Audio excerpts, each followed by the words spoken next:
ओम नमो शिवाय। ओम नमो शिवाय। श्री शिव महापुराण में पहले खंड में 18वें अध्याय में ब्रह्मा जी ने कहा, हे नारद, शिवगणों के ऐसे वचन सुनकर यमदूत लज्जित होकर यम के पास गए तथा ने सब हाल विस्तार पूर्वक कह सुनाया। यम को भी यह सुनकर आश्चर्य हुआ।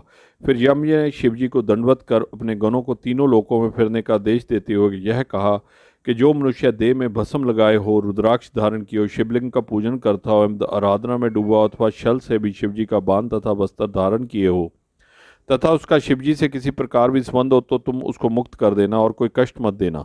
युवराज ने शिवजी की स्तुति करते हुए कहा, हे सदाशिव, आप मेरे पापों का क्षमा कीजिए, क्योंकि यह अपराध मुझसे अज्ञान में ही हुआ है। इस प्रकार बहुत स्तुति करने के पश्चात यमराज चुप हो गए। ब्रह्मा जी बोले, हे नारद, गुणनिधि यमगणों से मुक्त पाकर बीमार पर आरूढ़ हो शिवलोक को चला गया। बहुत समय तक स्वर्ग में अनेक प्रकार के सुख भोग कर वह कलिंगा देश का राजा हुआ।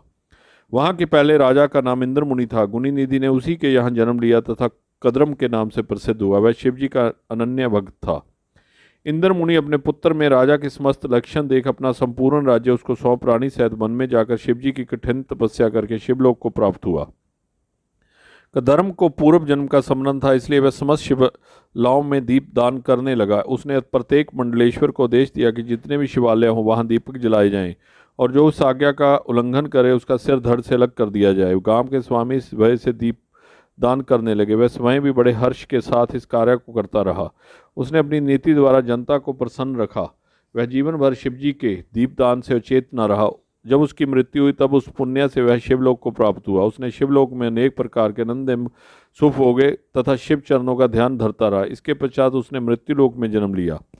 ब्रह्मा जी कहते हैं, हे नारद, अब मैं तुम्हें अपने लड़के पुलत्स्य के पुत्र का हाल सुनाता हूं। मेरे पुत्र पुलत्स्य के विश्वा नाम का एक पुत्र हुआ। विश्वा की 3 स्त्रियां थी। वे तीनों ही विष्णु तथा शिव की भक्त थी। विश्वा की सबसे छोटी पत्नी से विभीषण नाम का पुत्र उत्पन्न हुआ। विभीषण विष्णु का ऐसा भक्त हुआ कि वह ऐसा था संसार सागर से पार हो गया। विश्वा की मंझली पत्नी से 2 पुत्र रावण तथा कुंभकर्ण तुम्हारे शाप के फलस्वरूप उत्पन्न हुए। वे दोनों ही शिव के भक्त बनकर अनेक प्रकार के संसारी भोग विलासों से लिप्त हो गए। उनमें से रावण ने शिवजी की कठिन तपस्या कर उनसे वरदान प्राप्त किया। उसने तेज एवं प्रताप से संसार भर में राज्य किया।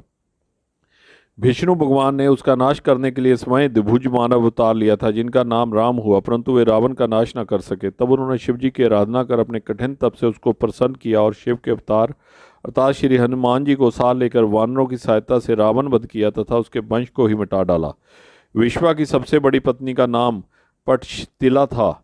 शर्तिला था। उसके उदर से गुणनिधि का जन्म हुआ था, जिसका वर्णन पहले किया जा चुका है। विश्वा ने पहले लंका में रहकर जो उचित था वह किया, फिर काशी में आकर घोर तपस्या की, जिससे शिवजी उस पर अत्यंत प्रसन्न हुए।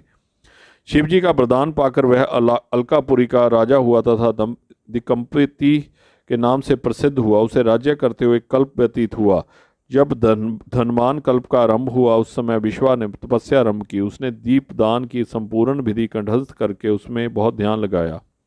अस्तु वह काशी में कठिन तपस्या करने लगे और हृदय से नेत्र खोलकर उसने शिवजी के दर्शन प्राप्त किए। अपने हृदय को ब्रह्मा ज्ञान से पूर्ण कर उसने मन को शांत कर लिया और उसी स्थान पर शिवलिंग की स्थापना करके षोडशोपचार द्वारा उसकी पूजा की। पूजा करते करते विश्वा के शरीर का रक्त एवं मांस सूख गया। केवल चर्म तथा हड्डियां ही शेष रह गई। ऐसी कठोर तपस्या करते करते 100 करोड़ वर्ष समाप्त हो गए। उसकी ऐसी कठिन तपस्या को देखकर शिवजी पार्वती सहित विश्वा के पास पहुंचे और वह वर मांगने के लिए कहा। धन्य है महान शिवजी, धन्य है आपकी भक्ति। जय जय ओम श्री शिवजी महाराज।